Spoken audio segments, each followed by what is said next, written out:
শিকার হচ্ছি। এদেরকে যদি অন্ততপক্ষে একটা দলকে তো পাঠাইছি, একটা গ্রুপকে পাঠাই দিছি, এরা আর আগামীতে ইনশাআল্লাহ খুব অল্প সময়ের ভিতরে আর ঘুরে দাঁড়াতে পারবে না ইনশাআল্লাহ। আর আরেকটা আছে, যারা একই ধরনের আচরণ করছে, এইটাকেও যদি আমরা পরাজিত করতে পারি ইনশাআল্লাহ আমি কথা দিতে পারি আর চাঁদাবাজি থাকবে না। রাজনীতি যেভাবে আমাদেরকে করে করে নিঃশেষ করে দিচ্ছে, আমার ভাই ভাইয়ের মধ্যে সম্পর্ক নষ্ট করছে, ভাই বোনের মধ্যে সম্পর্ক নষ্ট করছে, আত্মীয় স্বজনের মধ্যে সম্পর্ক নষ্ট করছে। একই পাড়া একই মহল্লার মধ্যে বসবাস করছি, একে অপরকে আমরা দেখতে পারি না, পছন্দ করি না, একে অপরের মুখ দেখা পর্যন্ত বন্ধ করে দিয়েছি, এক টেবিলে বসে খাওয়ার তো দূরের কথা। শুধুমাত্র এই রাজনীতি, এটাকে আমি রাজনীতি বলি না। এটা হলো নষ্ট রাজনীতি, এটা হলো পচা রাজনীতি, এটা হলো অপরাজনীতি। এই অপরাজনীতি, এই নষ্ট রাজনীতি যতদিন পর্যন্ত চলবে ততদিন পর্যন্ত আমরা এই ধ্বংসস্তূপ থেকে বেরিয়ে আসতে পারবো না। আমরা চাই এমন একটা সুন্দর রাজনৈতিক কালচার। রাজনীতি মানেই হলো মানুষের কল্যাণ, রাজনীতি মানেই হলো মানুষের জন্য মানুষের সেবা, ডেভেলপমেন্ট। এই রাজনীতি মানুষের সেবার পরিবর্তে মানুষের ক্ষতির কারণ হয়ে দাঁড়িয়েছে আজকে। এই জন্য আমরা এই রাজনীতি চাই না। আমরা এখান থেকে মুক্তি চাই, বাঁচতে চাই, এখান থেকে পরিত্রাণ চাই। আমরা আপনারা চান তো নাকি? আমরা এমন একটা সুন্দর রাজনৈতিক কালচার প্রতিষ্ঠিত করতে চাই, যে রাজনৈতিক কালচারের মধ্যে ভিন্ন রাজনৈতিক দলের মানুষগুলো একসাথে বসবাস করবে। হতেই পারে এক ফ্যামিলির মধ্যে 5 ভাই 2টা দলের মধ্যে বিভক্ত থাকতে পারে। রাজনীতি করার অধিকার রাষ্ট্র আমাদেরকে দিয়েছে, নাগরিক অধিকারটা আমাদের। একই পাড়ার একই মহল্লার মধ্যে বিভিন্ন ধর্মের মানুষগুলো বসবাস করবে। এখানে হিন্দু থাকবে, এখানে বৌদ্ধ থাকবে, এখানে খ্রিস্টান থাকবে, এখানে মুসলমানও বসবাস করবে।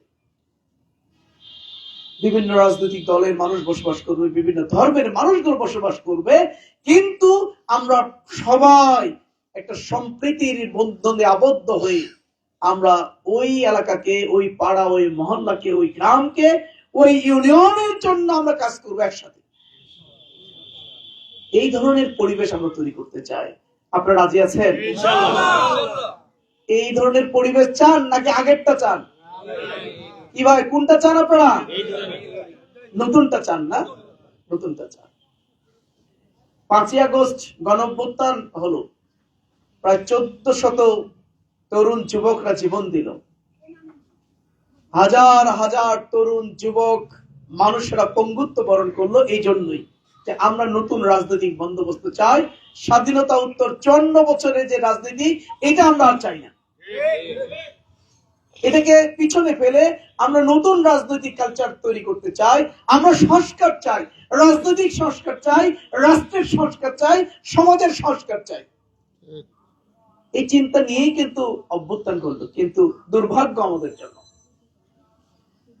এটা পরিতাপের বিষয়। আমাদের 1400 মানুষ জীবন দিল, হাজার হাজার মানুষ পঙ্গুত্ব বরণ করলো, কিন্তু আমরা আমাদের সমাজের, রাষ্ট্রের রাজনৈতিক কালচার চেঞ্জ করতে পারি। এই 54 বছরে যে রাজনৈতিক কালচার চলেছিল, দখলদারি রাজনীতি, চাঁদাবাজির রাজনীতি, টেন্ডারবাজির রাজনীতি, দুর্নীতির রাজনীতি, মামলাবাজির রাজনীতি, মানুষকে ঠকানোর রাজনীতি, জুলুম নির্যাতনের যে রাজনীতি স্বাধীনতার 54 বছর আমরা দেখেছি, 5ই আগস্টের পরে এখন পর্যন্ত সেটার পরিবর্তন হয়নি। মানুষ পরিবর্তন হয়, কাজের পরিবর্তন হয় না। দুর্ভাগ্য। এই আমরা গ্রামের ভাষায় বলি না, যেই লাউ সেই কদু বলি। ওই 5ই আগস্টের আগে নাম ছিল লাউ, আর এখন এসে কি হয়ে গেছে, নাম কদু হয়ে গেছে। জিনিস একটাই, কাজ একটাই, তরকারি, কিন্তু নাম এখন পাল্টাই দিছে আর কি। আজকে চাঁদাবাজি হয় না, দখলবাজি হয় না, দুর্নীতি হয়। ওই যে একজন ভাই বলছেন বেশি, এটাই বাস্তব। আপনি দেখবেন প্রত্যেকটা ক্ষেত্রে রেট বেড়ে গেছে। আগে যদি কোনো জায়গায় 10 টাকা দিতে হতো, এখন 20 টাকা দিতে হয়। কি আজীব কারবার।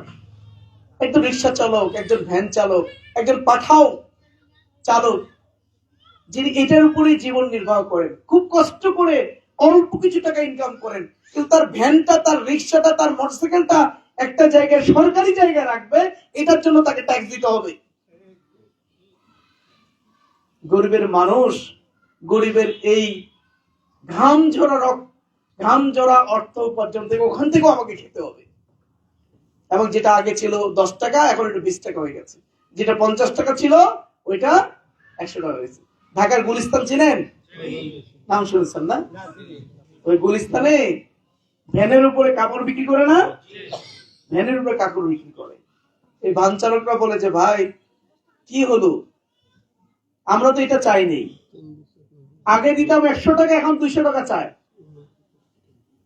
গরুর হাটে আগে নাকি 200-250 টাকা বা 400 টাকা দিলে হতো, এটা নাকি বেড়ে গেছে, এখন বলে 550 করছে। ভাই আমরা ভালোর দিকে গেলাম না খারাপের মধ্যে থাকলাম? এই জন্য তো মানুষ বলতেছে আমরা তো ভালো হই নাই। এখন কি ভালো হতে চান? সুতরাং যাদের দ্বারা আমরা জুলুমের শিকার হচ্ছি, নির্যাতনের শিকার হচ্ছি, আমরা এইভাবে চাঁদাবাজির শিকার হচ্ছি, এদেরকে যদি অন্ততপক্ষে একটা দলকে তো পাঠাইছি, একটা গ্রুপকে পাঠাই দিছি, এরা আর আগামীতে ইনশাআল্লাহ খুব অল্প সময়ের ভিতরে আর ঘুরে দাঁড়াতে পারবে না ইনশাআল্লাহ।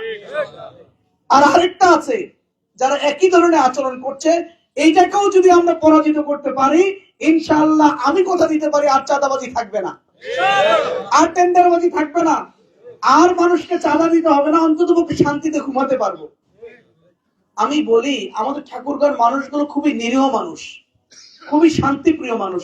খাবে না যে ভাই আমার খাবার দরকার নেই, আমি একটু শান্তিতে ঘুমাতে চাই, আমার স্ত্রী সন্তানাদি দিয়ে একটু শান্তির ঘুম দিতে চাই রাতের বেলা, এই ঘুমটাকেও নষ্ট করো না ভাই। কিন্তু আশ্চর্য ব্যাপার, আজকে এই দীর্ঘ সময় ধরে আমাদের এই শান্তির ঘুমগুলো আজকে নষ্ট করে দিচ্ছে।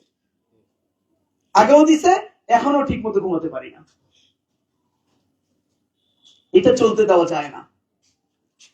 আমরা প্রয়োজনে খাবো কম, কিন্তু আমরা শান্তি প্রতিষ্ঠিত করতে চাই, আমরা নিরাপত্তা চাই, আমরা পরিবার পরিজন নিয়ে ভালো থাকতে চাই, সুখে থাকতে চাই, শান্তিতে থাকতে চাই।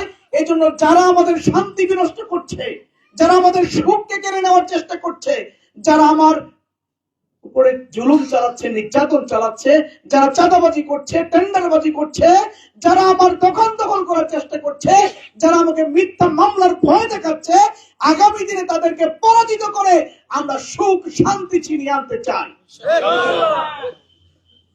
সম্মানিত ভাইরা আমার,